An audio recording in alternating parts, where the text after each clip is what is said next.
Welcome to LEEDs College Peshawar. My good name is Mr. Inayat Afridi, and I serve as a lecturer at English Department, LEEDs College. We have taken this initiative to launch important virtues which are related to the first and second year. So my first lecture is about grammar. Okay, so what is grammar?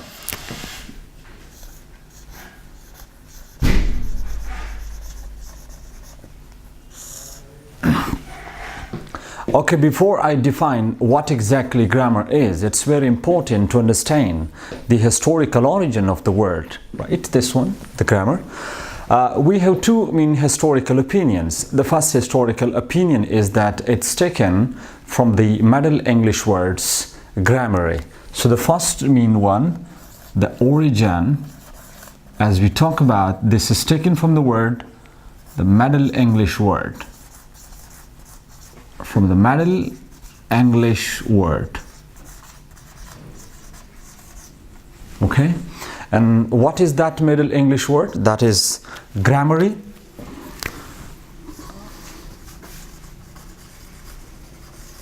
Grammar. We have another historical opinions. According to some grammarians, they say that the grammar is taken from the Latin word, and that is grammatica.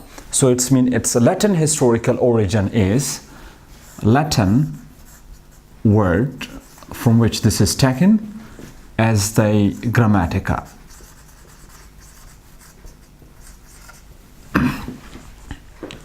So we are clear with the historical origins of the word. The first one, grammary, and the second one is grammatica. Now we have an important questions in front of us, that what exactly grammary or what exactly grammatica means. Both of these means rules and principles, or we say rules and guidelines. So taking them together, both of them says the grammary or grammatica. Both these words give meaning, rules,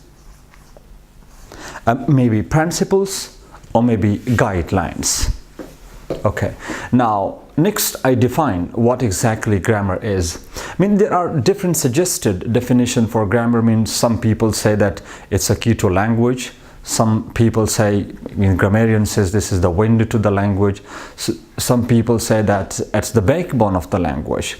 Remember, these definitions are not acceptable universally. Universally, they most acceptable definition of grammar is that it is a scientific device, right? We define this one, definition.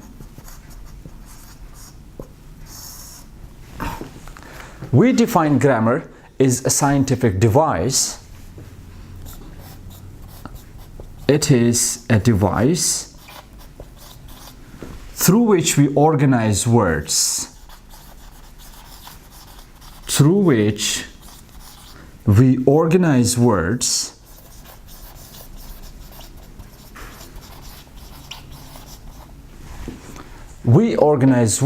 properly in sentences. Words properly in a sentence. In a sentence. Sometimes question arises, that's why we organized different words properly in sentence. Answer for the question is that we organize them, we put them in proper sequence to give a complete sense or a complete thought.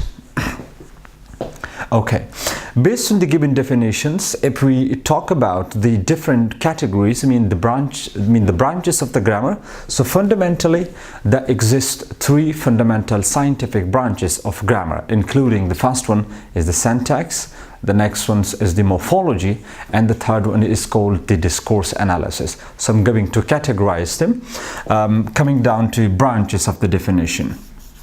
Branches.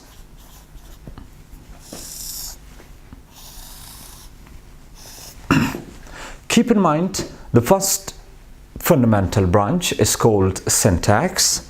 This one, syntax. The next fundamental branch is called morphology.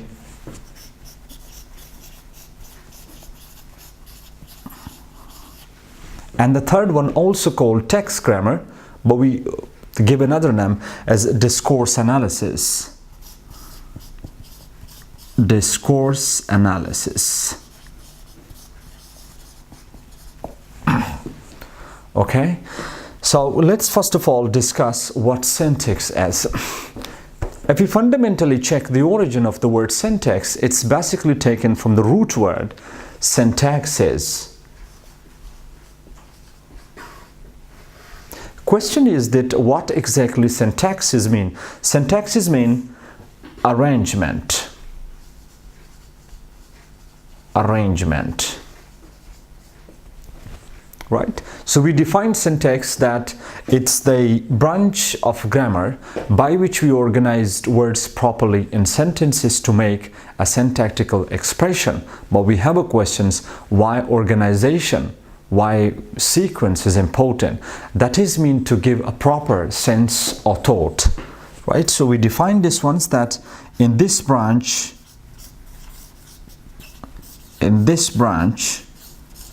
we deal the word order within a sentence.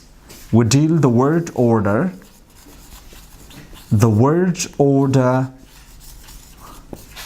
within a sentence. Within a sentence. Okay. Remember, when we organized words properly in sentence, an expression is formed that gives a complete meaning. According to grammar, that is called syntactical expression. To make that clear, let me give examples. Okay, this is an examples we have, like we say, Ali studies at LEEDs College, Peshawar. At LEEDs College, Peshawar. Take a look at the given sentence. Ali studies at LEEDs College, Peshawar. Now this is a sentence and the word are arranged based on the grammatical function as the subject, verb, prepositions and the object. So I mean an expression is formed which give complete meaning. So we call this expression as a syntactical expression. This one. This is called, the whole this one is called, it's the syntactical expression, this one. Syntactical expression.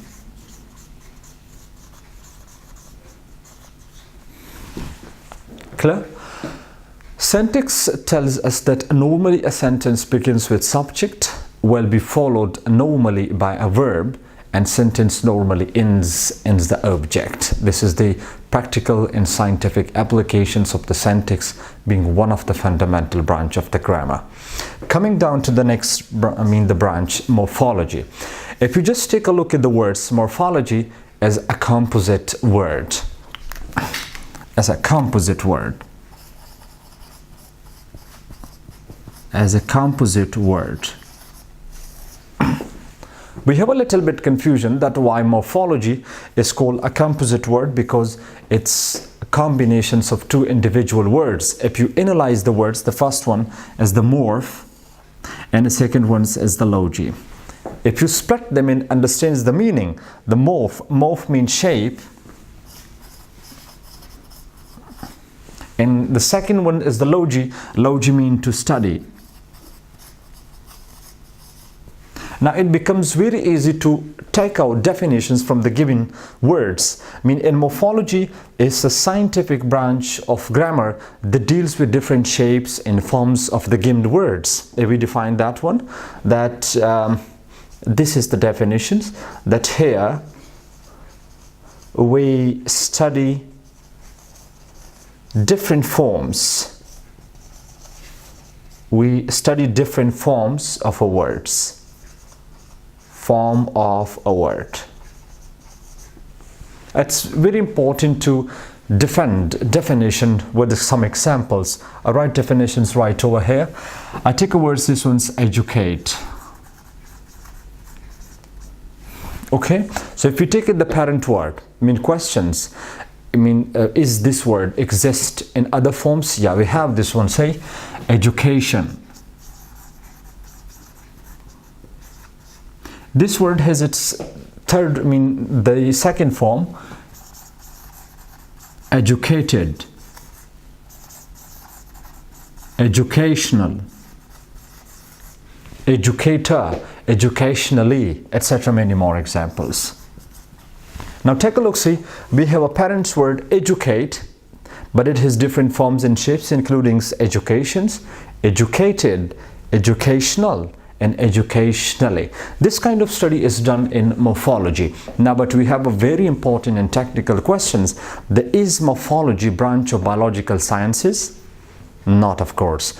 Morphology was initially introduced in English literature, but questions who introduced this branch? It was initially introduced by a French scholar, and his name was Johann Wolfgang von Goethe, right? So this was introduced by the morphology. I write over here that it was introduced by a French scholar, and his name was Johann Wolfgang von Goethe.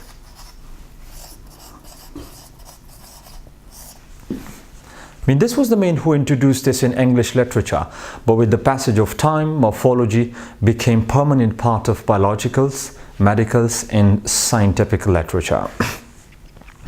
Coming down to discourse analysis. Discourse analysis is also called text grammar. It's a second name, sometimes we give. It's called the text grammar.